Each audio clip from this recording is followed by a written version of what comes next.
Good morning. Today is Friday, May 22nd.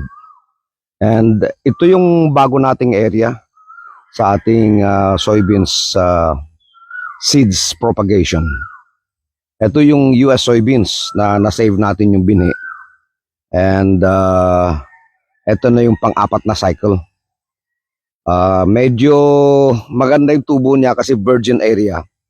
So makikita nyo, kung masusundan mo ako, Obet, no? Makikita nyo mga kaibigan, yung ating area na to ay first time na taniman.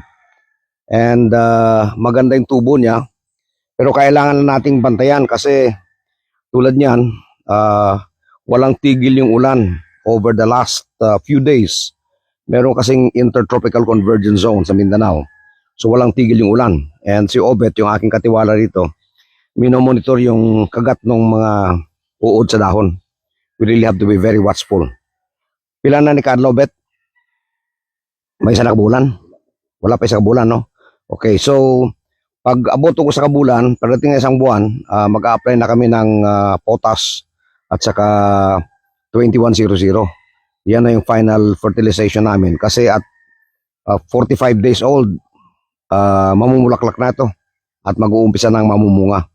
So I'm happy that with God's grace, eto, maniwala kayo, isang binhi lang ito na na-save namin. And right now, yan, meron pa tayong 16 kilos na additional na binhi nito. And dito natin tatanim sa bakanting ito. Pati yung isang variety na pang edamame.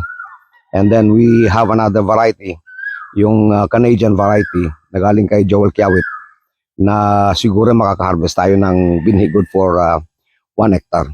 So kung makatanim tayo ng 2 hektarya ng binhi ng makabagong soybeans varieties, next cycle, pwede na tayo magpalapad. By 2026, we will be able to cover at least mga 2,000 hectares of soybeans in Mindanao.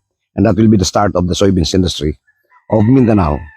And we will be able to support our poultry, livestock, and aqua industries.